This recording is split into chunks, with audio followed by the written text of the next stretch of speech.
बदी उज़्ज़मा से भी जानने की कोशिश करते हैं। बदी, आपने तो कल ही कह दिया था कि बाबर का खेल खत्म हो गया है, अब बाबर वो परफॉर्मेंस नहीं दे पा रहे, लेकिन वजूहात क्या हैं? 31 साल बैटर जो दुनिया में नंबर 1 था, पाकिस्तान का नंबर 1 बैटर, अच्छी परफॉर्मेंस दे रहा है, मैच जीत रहे हैं, हर जगह बाबर बाबर बाबर के नारे लग रहे हैं, टीम में स्टेडियम में अगर आ जाए तो बाबर के अलावा कोई प्लेयर नजर ही नहीं आता शायकीन को। उसके बाद कौन सा प्रेशर है, कौन से फिटनेस इश्यूज हैं जो पिछले 3 साल से बाबर की परफॉर्मेंस इस वक्त जीरो चल रही है? और अभी हम देख रहे हैं कि बीबीएल में पहले मैच में सिर्फ 2 रन, दूसरे में 9 रन, कहां पे स्टैंड करे इस बाबर की परफॉर्मेंस? देखिए, हम माजी को याद कर करके ना इतना खुश हो रहे हैं कि बाबर ने जो है वो पता नहीं 4000 रन बना दिए T20 में, तो कमाल हो गया। उसने वनडे में रिकॉर्ड बना दिया तो कमाल हो गया। टेस्ट में सेंचुरियां बना दी तो कमाल हो गया।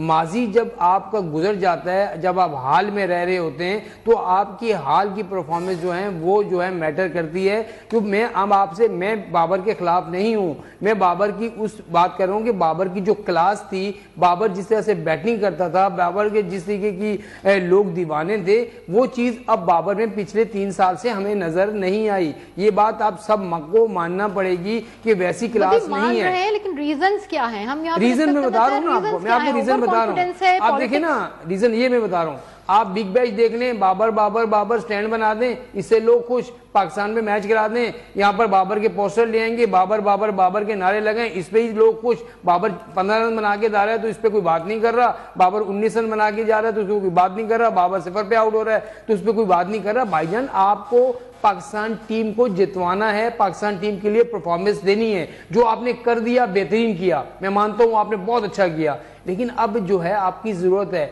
अब आप हमने जो है वो आगे बड़े मैचेस खेलने हैं, हमने T20 का वर्ल्ड कप खेलना है, उसमें आपकी परफॉर्मेंस चाहिए। फिर आप वर्ल्ड टेस्ट चैंपियनशिप में हमने अभी आगे बहुत मैचेस खेलने, फिर ऑस्ट्रेलिया से सीरीज है, फिर श्रीलंका से सीरीज है, वहां आपकी हमें परफॉर्मेंस चाहिए। आप देखें ना, हम टीमों किन से खेल रहे हैं? अब अंडर 19 टीम को भी हम किससे खिला रहे हैं? जिम्बाब्वे से खिला रहे हैं और अफगानिस्तान से खिला रहे हैं। ओ भाई, बड़ी टीमें क्यों नहीं हमें मिल रही? क्यों न्यूजीलैंड को नहीं बुलाते? क्यों ऑस्ट्रेलिया को नहीं बुलाते?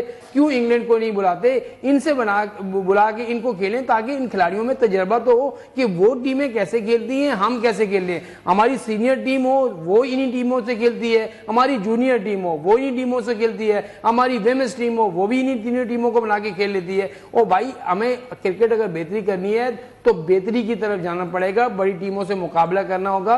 और बाबर आजम का मैंने ये नहीं कहा, बाबर आजम के मैं कह रहा हूं कि वो दमखम नहीं है जो बाबर आजम में पहले था। अब उसको बाबर को ये साबित करना होगा कि बाबर अभी भी वही बाबर है, उसके लिए उसकी परफॉर्मेंस चाहिए। अगर आप एक मैच में परफॉर्म करते हैं, 8 मैचेस में परफॉर्म नहीं करते, तो आपकी परफॉर्मेंस पे लोग गीत ही गा सकते हैं या आपको फैन जो है चाहने वाले, यहाँ तो और भी बहुत सारे लोगों के फैन हैं जो आज तक भी नारे लगा रहे हैं। लेकिन मसला सारा यही है कि परफॉर्मेंस पर अगर नारे लगाए जाए तो ज्यादा बेहतर है कि बजाय बाबर आजम हमें अच्छा लग रहा है, वो ग्राउंड में आ रहा है और बाबर के नारे लगाएं। एक प्लेयर पाकिस्तानी आउट हो गया है, की वजह से ही शायकीन उनके फैन थे। वसी की तरफ जाते हैं। वसी, बाबर के लिए स्टार्ट्स में ये भी काफी ज्यादा बातें की गई थी कि बाबर आजम सिर्फ अपने लिए खेलते हैं, टीम में आते हैं, ठीक है, नंबर करते हैं, 80 बॉल्स पे अगर उन्होंने 95 रन बना लिए, 60 बॉल्स पे 65 रन बन गए, उनके तो अपने टारगेट होते थे, वो नए नए रिकॉर्ड बना लेते थे, लेकिन टीम में उनका जो कारकर्दगी थी वो इतनी खास पहले भी नहीं थी। लेकिन अब जो सिचुएशन इस वक्त बाबर आजम की चल रही है वो ये है कि बाबर आजम अपने लिए भी परफॉर्म नहीं कर पा रहे। क्या कहेंगे? देखिए, सबसे पहले तो ये एक गलत मिथ बनी हुई है बाबर आजम के बारे में कि वो परफॉर्म करते थे तो टीम नहीं जीतती थी। बाबर आजम के इंटरनेशनल 40+ T20 इंटरनेशनल में 40 बार उन्होंने 50+ स्कोर किया और उसमें 30 बार पाकिस्तान जीता है। तो how would you say that उनकी 20 सेंचुरियों में से 13 सेंचुरियां वनडे इंटरनेशनल में विनिंग कॉज में है? तो how you can say this कि वो पहले नहीं जीत रहे थे और अब उनकी परफॉर्मेंस थी और पाकिस्तान नहीं जीत रहा था। ये प्लेड एंड ये मेड पाकिस्तान विन मैचेस। आपको पता है कि पाकिस्तान ने T20 इंटरनेशनल की तारीख में 4 बार सिर्फ 200 रन का हदफ पार किया है वाइल चेजिंग।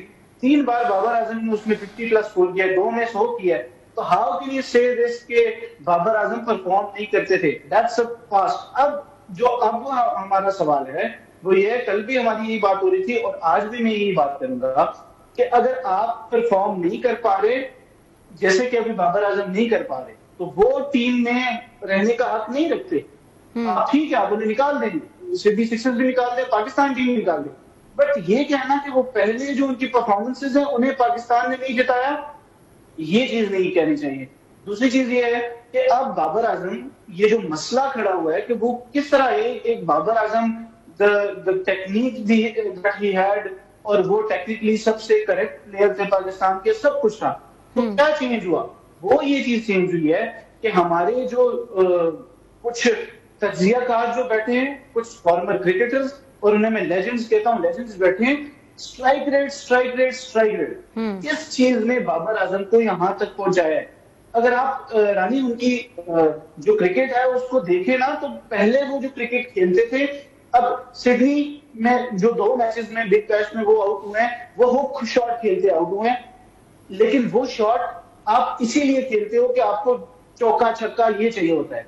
अब अगर आप 2021 के वर्ल्ड कप में जाए ना, जहां पे पाकिस्तान ने इंडिया को भी हराया था, अनबीटन ऑस्ट्रेलिया से सेमीफाइनल में हार गए थे, लेकिन उससे पहले अनबीटन न्यूजीलैंड को भी हराया, अफगानिस्तान को भी, इंडिया को भी, उसमें बाबर आजम इसी शॉट को पंच खेल रहे थे, उसी लेंथ की बॉल को।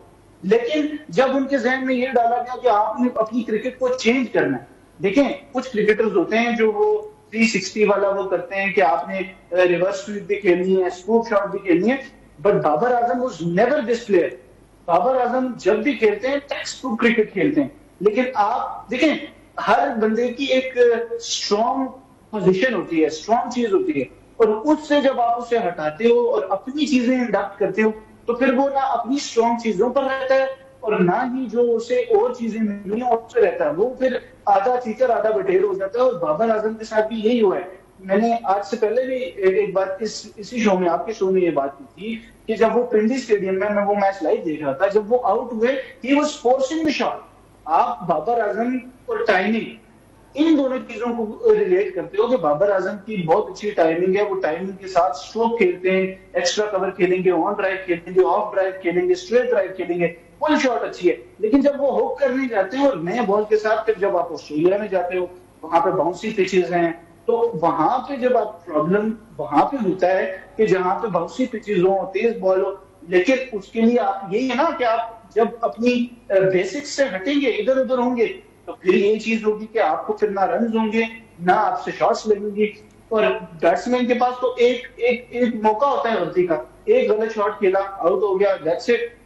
But at the same time हमें ये देखना चाहिए कि बाबर आजम को, अगर मेरी अगर सजेशन हो, मैंने आज एक और प्लेटफॉर्म पे ये बात की कि इफ आई हैव टू से one thing for Babar Azam, उन्हें खुद को रीबूट करना चाहिए और वो वही क्रिकेट खेलें जो वो 2011 से पाकिस्तान के लिए खेलते आ रहे हैं। अंडर 19 वर्ल्ड कप में 2015 में उन्होंने पाकिस्तान के लिए देखा। वसी भाई बात सुने, हम ये कह रहे हैं कि बाबर आजम, मैंने बाबर आजम को कभी बुरा नहीं कहा, बाबर आजम कप्तान अच्छा नहीं था, मैं आज भी कहता हूं और मैं आइंदा भी कहता रहूंगा कि वो कप्तान अच्छा नहीं था, उसको कप्तानी करना आई ही नहीं।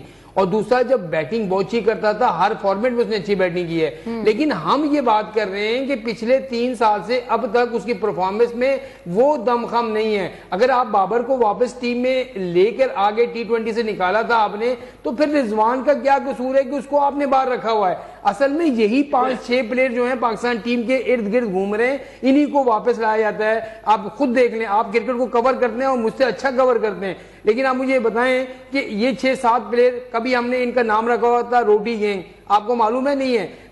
अभी भी दोबारा जो है उसको लाने की कोशिश की जा रही है और कप्तान लाने की कोशिश की जा रही है। शादाब की मैं बात कर रहा हूं, फिर हसन अली हो गया, फहीम अशरफ हो गया, बाबर आजम हो गया, ये लोग जो वो थे वही घूम फिर के टीम में वापस आ जाते थे। सरफराज अहमद चैंपियंस ट्रॉफी जीत के आया था, यहां पर जब आया तो उसको बुला के कह दिया कि कप्तानी छोड़ो, उसने कहा मैं कप्तानी नहीं छोड़ता, उन्होंने कहा मुझे निकाल दो, उन्होंने उसको निकाल दिया। यहां तो यहां कप्तानों के साथ ये भी सलूक होता है। बाबर आजम खुशकिस्मत है कि उसके साथ जो है वो कभी भी वो नहीं हुआ, आज दिन तक परफॉर्मेंस के 3 साल से परफॉर्मेंस नहीं दे रहा, फिर भी शायकीन उसके मद्दाएं और उसके फैंस हैं। मैं ये कह रहा हूं कि उसकी परफॉर्मेंस देता है और उसमें इस वजह से दे पाया है कि आपने उसे उसकी बेसिक्स से हटा दिया। जब आप बेसिक्स से हटाएंगे, कोई भी प्रोफेशन हो, जब कोई बेसिक्स से हटेगा तो आप फिर यही रिजल्ट होगा जो आपके सामने है। और जो दूसरी बात थी वो बिल्कुल ठीक है, मैं इस चीज का एडवोकेट हूँ कि साइम अयूब को आपने ऑलराउंडर बना दिया, बैटिंग करना उसका काम है, उससे आप बॉलिंग करा रहे हैं, हमें नहीं चाहिए उसकी बॉलिंग, हमें उससे रन चाहिए। शादाब खान लेग स्पिनर है, उससे आप बैटिंग करवा रहे हैं, कुछ समझ ही नहीं आ रही कि आपकी थिंकिंग क्या है, आपकी प्लानिंग क्या है। बिल्कुल ऐसे ही होता है कि रिजवान के साथ क्या हुआ है, ये आप सरफराज अहमद की बात कर रहे हैं, चैंपियंस ट्रॉफी जीत के आया, वर्ल्ड कप में पाकिस्तान की कप्तानी की, लेकिन उसे हटा दिया गया। ऐसे ही रिजवान के साथ भी हुआ है। रिजवान की ठीक है चैंपियंस ट्रॉफी बुरी गई, एक सीरीज और हारे, लेकिन आपने ऑस्ट्रेलिया और साउथ अफ्रीका में जाके रिजवान की कप्तानी में वनडे सीरीज जीती, लेकिन फिर उसके बाद आपने कहा कि ठीक है शाहीन कप्तान हो गया। लेकिन हम यहाँ पे